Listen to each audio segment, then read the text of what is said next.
Bienvenidos y welcome to the Biz Bruja podcast, where we're claiming our powerful intuition, our sacred medicina, embracing our magic and healing ancestral patterns, invoke powerful creations in our own well-being, our lives, familias, community, and our businesses. Remembering that our businesses are so important at this time. I'm the creatrix of this blogcast, the Biz Bruja herself, Vanessa Codorniu, a modern-day bruja, fourth-generation psychic medium, clinical hypnotist, energy healer, and soul biz mentor and coach. An Argentine-American who started reading adults at 16, became a professional intuitive at 22, and now guides creatives, intuitives, healers, and entrepreneurs to break through fears, connect to the practical power of their intuition so they can serve the world powerfully. Hola, bienvenidos. I am so excited today to sit down with a woman that I met maybe a year or two ago online when she interviewed me on IG.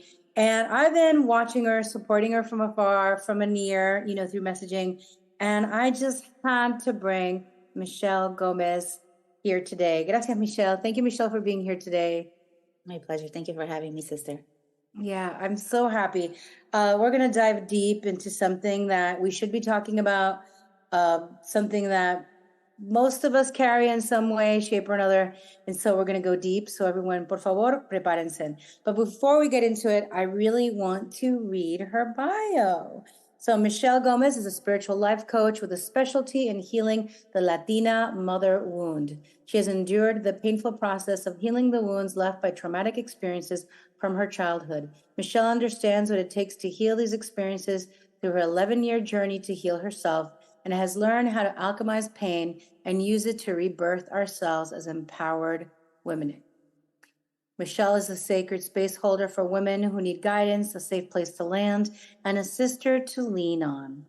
When you heal yourself, you heal your lineage. And that is a quote from Michelle. Michelle, when did you realize that you had a wound, a mother wound?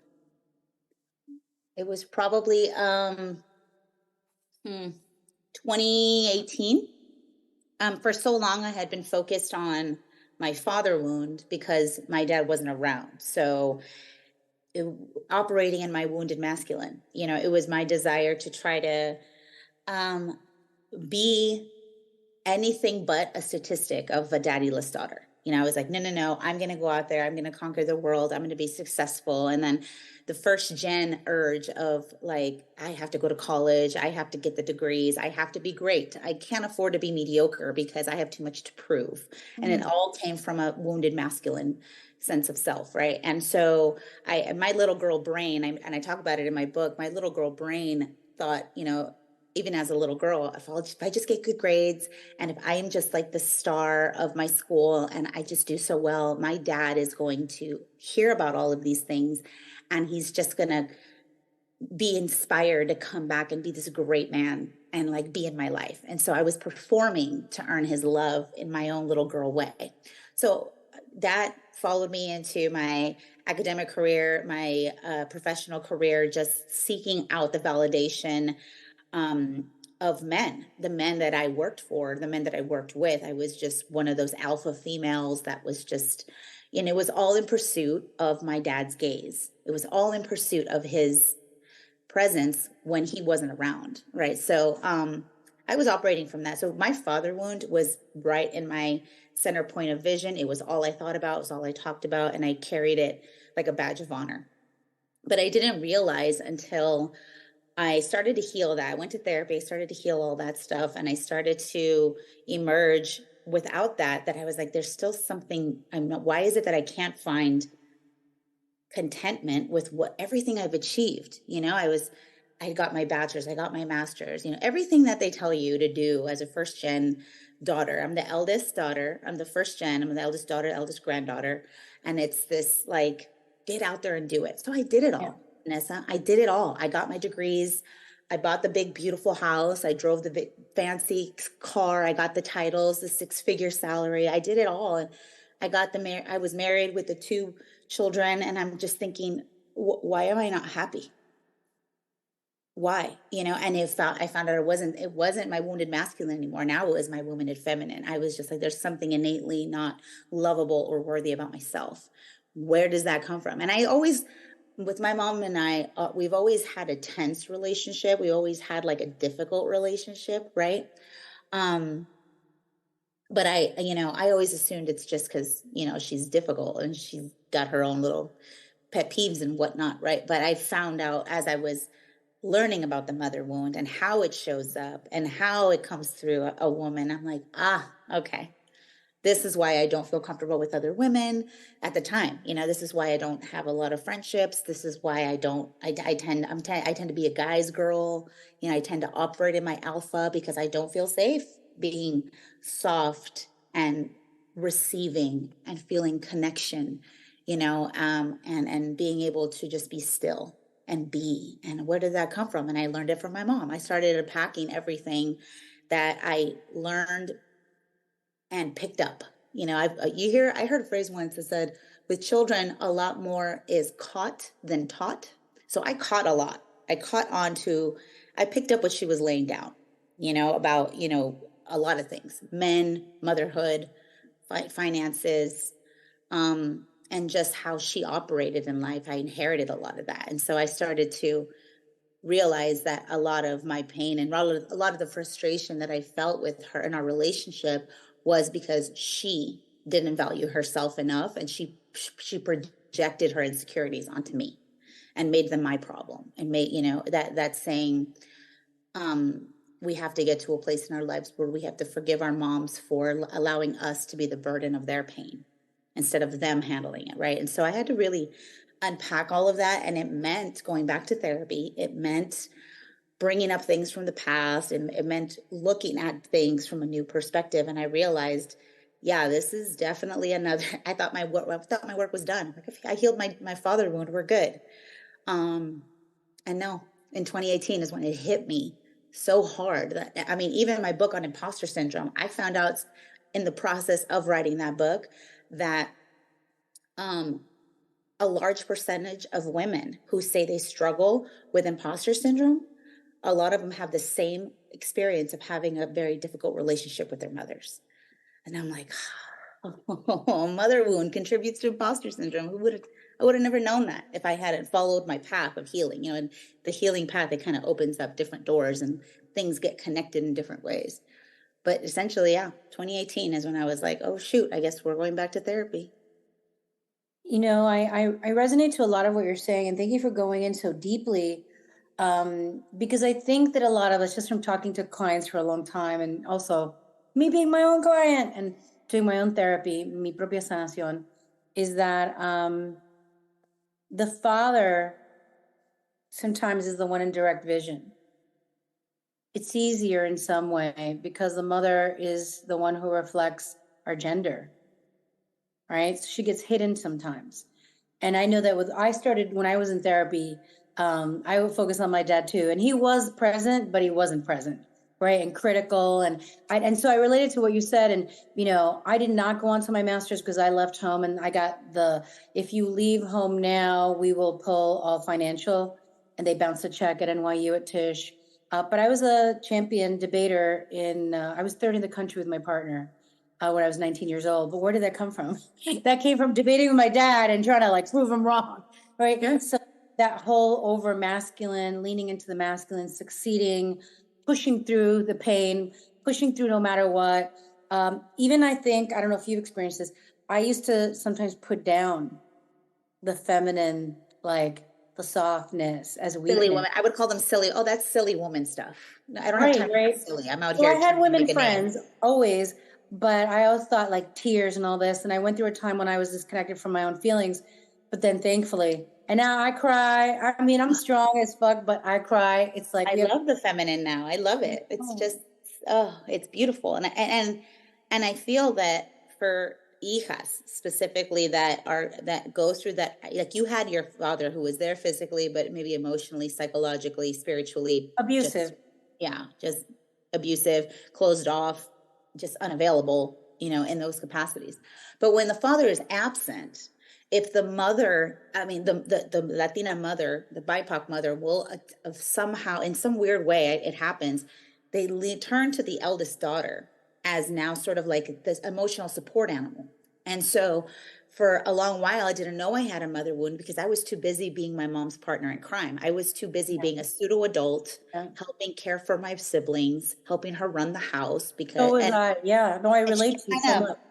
Put me behind, like next to her as like, he didn't leave me, he left us, and sort of created this like army behind her, you know, and got us to be on board. Like she would tell me, oh, he left us, you know, and as a child, letting me feel that sense of betrayal from my own father.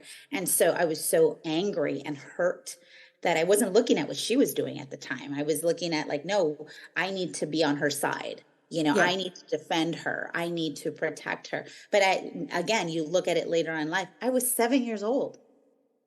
I was 7, you know, I shouldn't have been anyone's emotional support animal at that point. I should have been a kid. And I stopped being a kid early, right? And so that was part of the healing I had to learn to heal from the like a lot of the resentment and the toxicity in our relationship was her getting to realize that I was no longer going to be that for her because I started creating my own family. So I was like, no, I am not. You need to go find someone else to be your workhorse because I'm not doing it. Right. There was that, but also the anger from my end because I was just, it's not all one-sided. I was just as difficult and hard exterior. I used to call myself a porcupine. I was just like real prickly. Don't touch me. Don't get close to me. I don't want to know. I was very, very closed off, but I was dealing with the resentment of realizing I wasn't allowed to be a kid. I was leaned on at a time in my life where I shouldn't have been, and she should have known better, and she should have went and got help and all those things. And so we were really just coming face to face with those things in our own individual ways. And that was a lot of the friction between us. That and then other things in the family, you know, family drama and my brother, I have a brother who's been in and out of prison for the last 20 years and he struggles with addiction. And so that, I mean, I've learned a lot about that process too. Like when there's addiction in the family, it started with my father. My father was an alcoholic and my brother is, he's an addict to crystal meth, but he has an addictive personality that's been inherited through the DNA of my father. So I've learned a lot about addiction and how it's a family illness because it really affects the entire family. And so, that added to the complexity of my relationship with my mom, because the way she treated him versus me, and of course the whole Latina mothers, how they look at their sons and give their they definitely, my sister's always pointing that out, that my mom, and even though like we were talking about, our stories are different, but I'm relating as somebody whose dad didn't leave, but he put me down and abused me to my face, and all of us in different ways, that I was my mom's support animal from a very young age. I read her starting at the age of 16, 15. Like I literally read her. And so now I'm like, defending you, I'm reading you, like I'm your spiritual advisor, shouldn't have to be, and changing diapers since the age of 10, 11, and making bottles. It's like, it's wild because as someone whose dad left, as someone whose dad stayed, but there was abuse and dysfunction, the older sister has to step in some way. But I've met older sisters, and this has been shocking to me. I have met Latina older sisters who were like, they're not my kids, you're not my mom, and they just left and did whatever they did. But then at some point, yeah. No, they did it at 15, and then they were like not actually nice to anybody because they were like, So everybody has something, and I do. And I think like when I listen to you, we have to. When I went away at 18 to go away to college, everybody felt I betrayed them, my siblings, my parents. And then as I got older, and then I left, like they pulled the financial backing for me to go to NYU. I had to fight to go back to school. There's such a price to pay for our freedom, but if we don't have our freedom, that's another price to pay. Yeah. So what are some signs, because you've gone into so much detail, thank you for sharing, what are some of the things for people who are listening, whether they hear and they're like, oh yeah, my dad left, or no, my dad stayed, but he was unavailable or abusive. Like they're hearing two sides here. What are some signs that people are carrying the Latina mother wound? It's a relational wound, really. The mother wound is a relational wound, but it has a different layer to it when you come from our culture, right? Because our culture's indoctrination of women is heavily contributed by systems of oppression. So the way that we were raised, our mothers were being the mothers that they were taught to be by enforcing things like Marianismo, patriarchy, organized religion, purity culture. And the confusing part of it all is like, you're first gen, you're born here, you're a citizen, naturalized citizen, right? You have access to resources, right? And a new way of life here. But yet you're still getting pulled by the traditional expectations of your parents and of your background. So the way I formulate it is, if you are struggling to fully accept who you are as a woman, if your relationship with yourself is martyred by the way that you were treated by your mom, the way your mom feels about herself and other women, your ability to find safety in yourself and your body and your consciousness, that tends to show through as a mother wound, right? But then when you also feel a slight discomfort with your culture, like you could say, I love my culture, I love my tradition, I love the people, the food, the music, and all that stuff. However, I feel personally victimized by some of the expectations of those traditions, imposed upon me, because it doesn't align with who I want to be and how I want to show up in the world anymore. And it could be things like, I don't want to be a Catholic anymore, or I don't want to get married and have children, or I don't like men, I prefer women, or I want to be in a polyamorous relationship, whatever it is, but if it pulls you further and further away, disconnects you from the acceptance of your culture, then it's because of the things that your mom said to you, your family said to you, then that's likely signs of a Latina mother wound. Thank you for that. And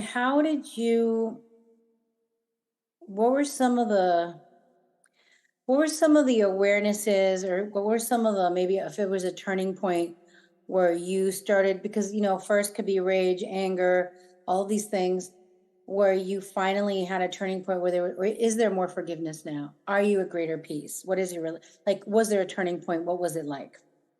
Definitely there was a turning point. Through my work, I started to incorporate karmic energy healing into my practices. And I started to call on my ancestral lineage to support me along the way. And I started to open up a portal of communication between me and my great grandmother, which is my mom's grandmother. And so I started to lean on her because she started to come through a lot for me in my meditation, in my dream state. And even in the karmic energy healing that I was doing, there were times that I had to look past my mom and look at her and be like, come get your girl. Come get her, because me está volviendo loca. I would have to and even what she was asking of me.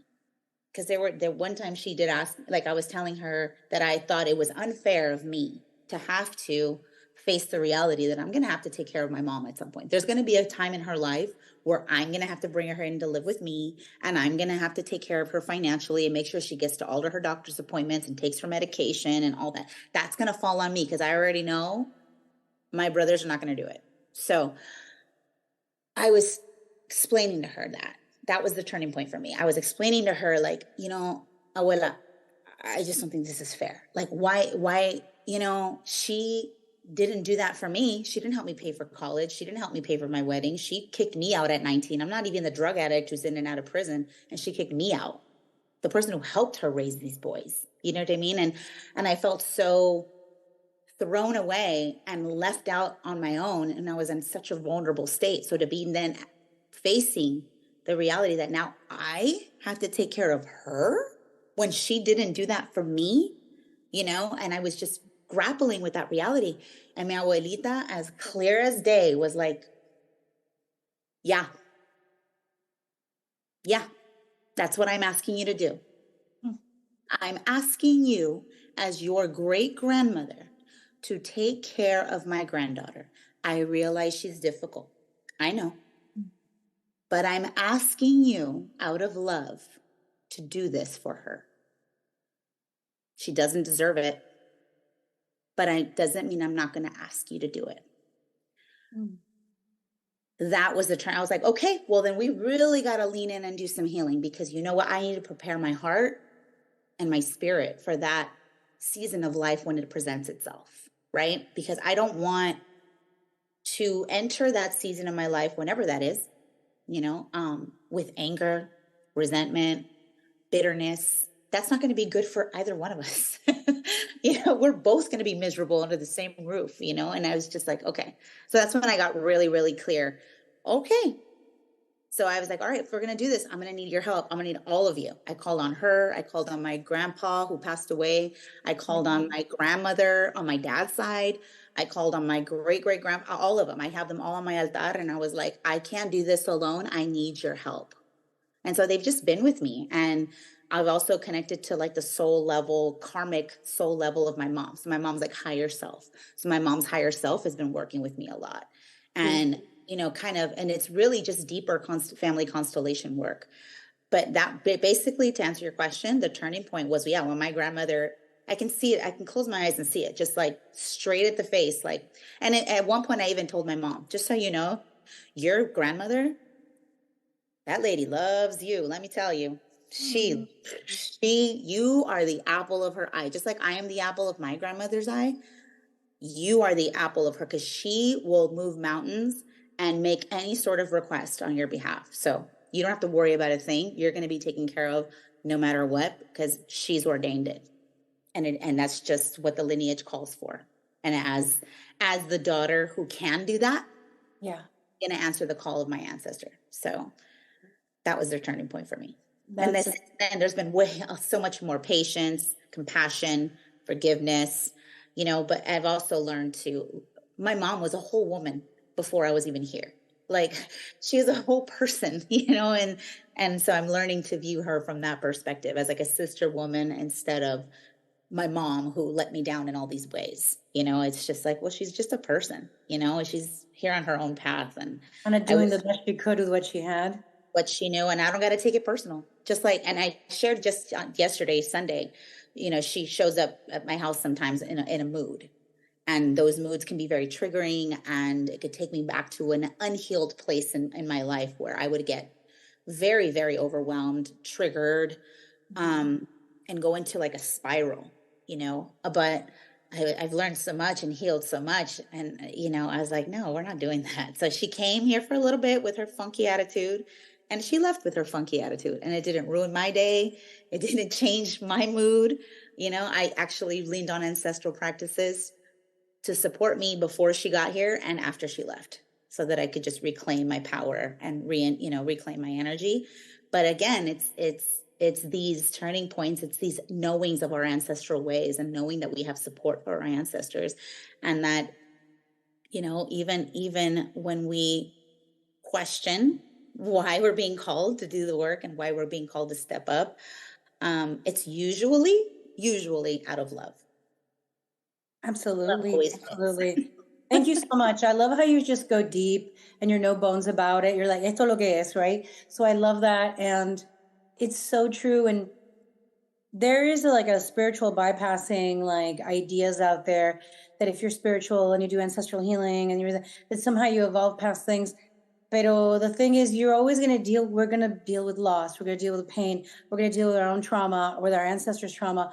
It's just going to teach us how to handle it. That's why I always tell folks, there's a lot of young healers out there who spent their time training during the pandemic, and they just came out and they're like thinking life is, and I'm like, girl, like I lost half my family during 2020 and spirit told me, and then they're like, and you can do nothing about it. All you could do is stay grounded, do your practices, love them, forgive them. And so when it happens, you can be in a better place. And I love that you brought up how you did ancestral practices before and after. And that's what we have to do. And I think that colonization has taught us almost to just sit in the funk of it, or go to Netflix or Hulu, sex, right? Or all the things, or HBO Max, however it goes.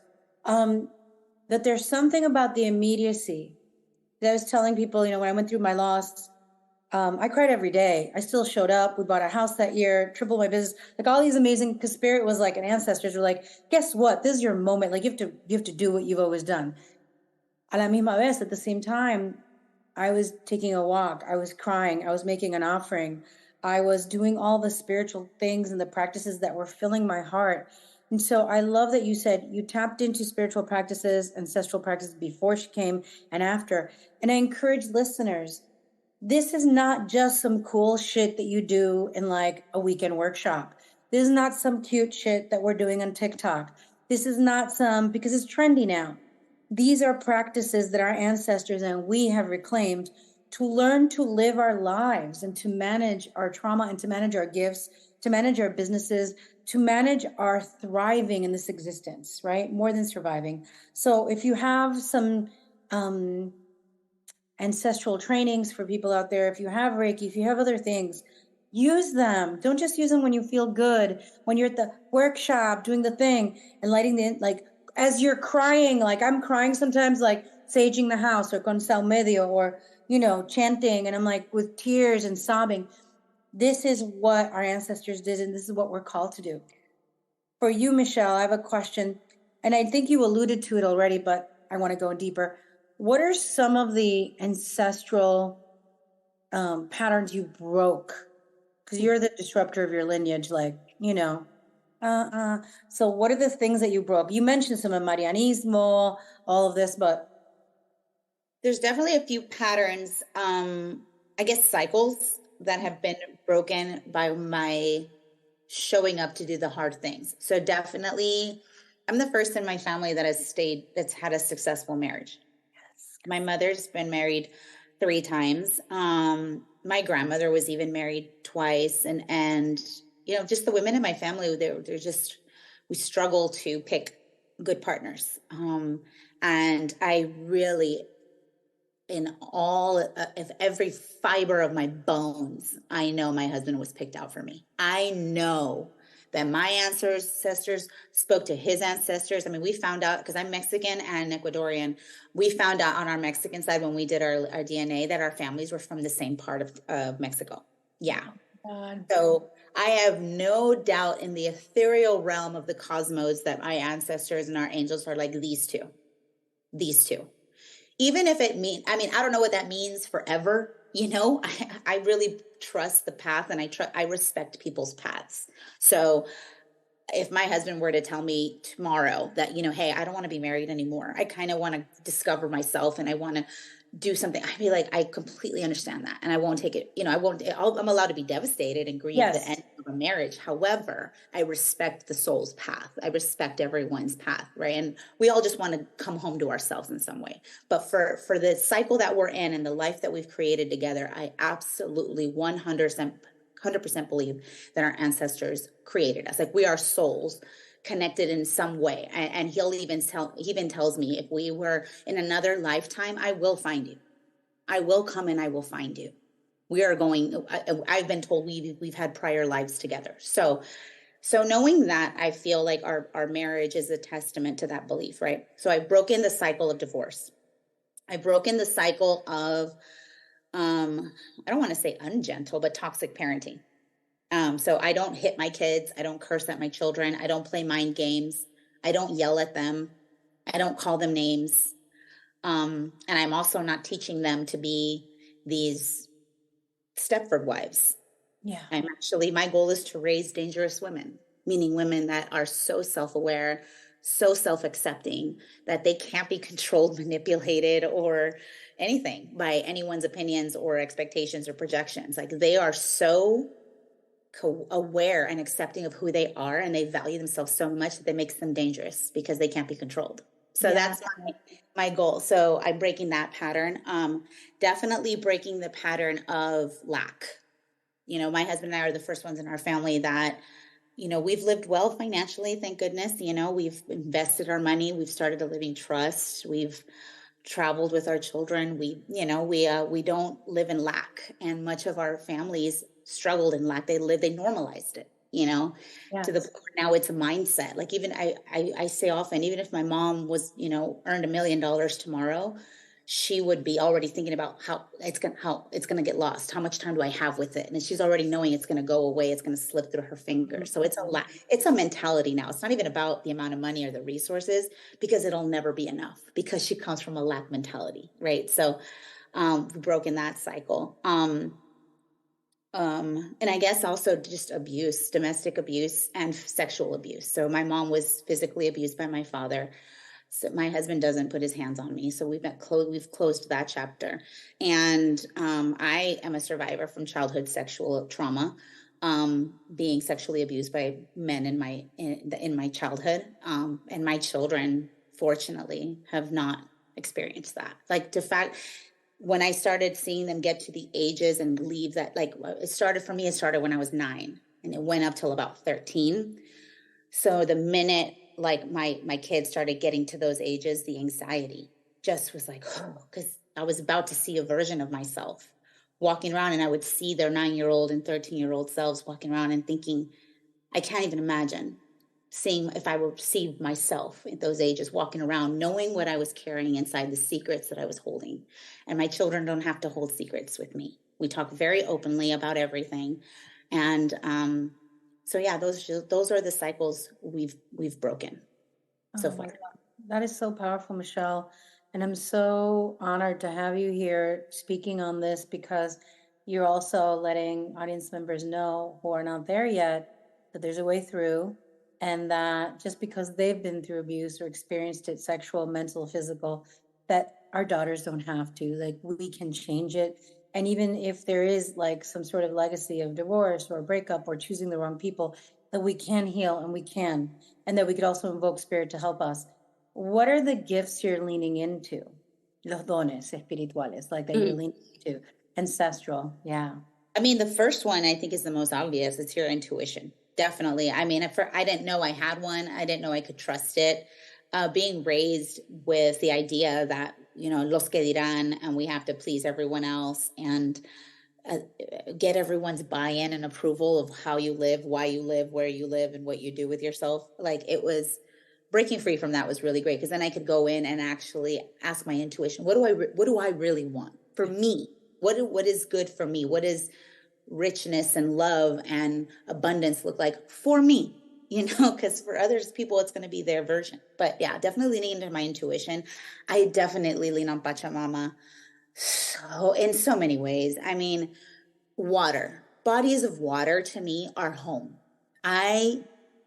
Whenever I am just emotionally tapped out, I just need to luckily I live right 10 minutes down from a beautiful lake with huge apus, huge mountains that I can be with. And I go there and spend a half hour, and it's like a portal for me.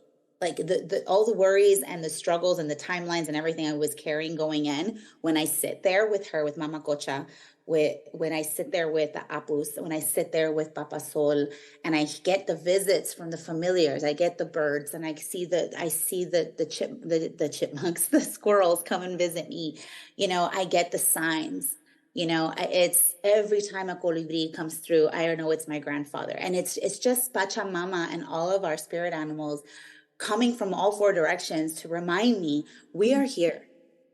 We are here. Don't get wrapped up in this 3D capitalistic situation that you think is a problem. Like, leave here with a new perspective and a new reality. So I definitely lean on Pachamama, on Mother Earth, on Mother Gaia, on the animals, and just it helps me remember that I am everything and nothing all at once. Like, I'm just a small portion of this great big story and this great beautiful existence.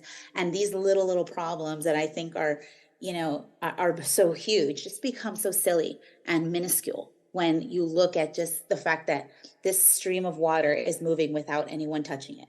This sun is going up every day faithfully without anyone asking it to do it, right? I can lean into Grandmother Moon, Nana Luna. I can sit outside with her and just talk to her and receive her wisdom.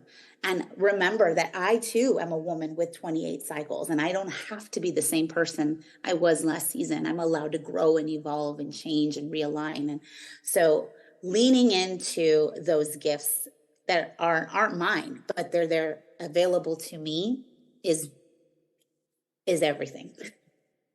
I love that so much. I'm envisioning you like literally with the sun going down, the blades of grass, and then the chipmunks talking to you and the colibri. How has this impacted How has doing this work impacted your business or your calling for the better? It's reminded me that I'm not the answer. I'm just the guide. Literally, I think so many times when we start to get people in the spiritual space can be very, we get into this God mentality and we think I'm the fixer. We get in our ego sometimes, right? But being in nature and being with your ancestors, being in the elements of it all reminds you that you're just a small part here. And all you're doing is showing other people, you're walking people home to themselves. That's all. I mean, my whole goal would be just for the women to awaken to their own safety and be able to enjoy the same things I enjoy: sisterhood, connection, love, communication, nature, animals, all the different well springs of deaths and rebirths. Like, that's all I want women to know. And some women don't know that. Some women are still indoctrinated and programmed in their wounds. And so we get to heal that stuff and get out of that programming and figure. When I try to explain my work is I want to help you figure out who you are without the wound. Who is the woman without the wound? Because maybe this wound has painted your identity in such a way that you don't even know that you're walking around with this mother wound, because you're just projecting it on everything else. And everyone else around you is like, oof, this one's got something going on, right? But to you, it's like you're operating in your wound. You're trying to protect yourself and you're putting up walls around. But who are you underneath all that? Like, what would you be? How would your decisions be different? And how would you walk this earth if you quantum leaped out of this ideology that you have a mother wound? What would you be without the wound? What if it never happened to you? It's kind of like, and I hate to put it in this way, but like, when you think about sexual trauma as a childhood, right? And you think about how people who didn't experience things like sexual trauma or immigration or family breakdown, addiction, incarceration, all the things that you hear about in the ACE scores, right? The adverse childhood experiences. And you look at the difficult track of someone who's experienced that versus someone who didn't. Maybe someone who did not had the privilege of not having those things happen, and how they've gotten ahead in life, or how they are living in a more authentic and fulfilled way because they're not carrying all this stuff. So my hope is to figure out who you are without all this stuff. Like, what if there's a better future, a better way of living if you never had this experience? Right. I love that. Thank you, Michelle. This has been so wonderful having you here. I was so excited because I'm like, I know she's going to lay it down. She's going to be real, and you have been. Tell me what's coming up for your coaching program and where people can find you. Yes, we are actually in about the fourth end of it now, almost done creating my 12-week group coaching course. I'm so excited to share it and host our first inaugural cohort. But basically, it's a wisdom portal. It's everything I've learned in the past 11 years, everything I've learned, and putting it into this portal, and it'll be 6 phases of healing. 6 different seasons of your healing, but you get to experience it in 12 weeks with the support of me and the cohort of women that you'll be in it with. And it will include 12 live calls where I will hold space for you through a different healing modality. But it's also a place that you will have lifelong access to. So as I grow and evolve as a person in my own medicine and my own healing, there's going to be new things that come up for me, new ways of learning, new ways of healing that I will be able to add into the portal. So even if you were part of the first cohort, if by the 7th cohort, there's so much more in there, you can still access it because it's lifetime. So I'm excited to have somewhere where I can put all of this, because for so long it was like, do I create another digital item? Do I offer this as a mastermind? And it was just like, I didn't know where to put it. And now I'm going to have a portal where to put this, put this information, these downloads, these things that come through to me. So I'm excited for that to come out very soon. I love that so much. And where can people find you? You can find me on my website at michellemgomez.com, on Instagram at mgwarriorwoman, and that's also TikTok, mgwarriorwoman. I love that so much. Gracias, Michelle, por estar con nosotros. Thank you, everyone. Reach out, follow Michelle. She's amazing. And I hope that this has left you with hope, with understanding that there's a way forward. And maybe for some of you out there who are like, I didn't know I had a mother wound, and maybe you realize, so you can begin to do the work and connect the person and connect the life that you would be, as Michelle said, if this hadn't happened. Así que muchas gracias. Thank you, everyone. Gracias, Michelle.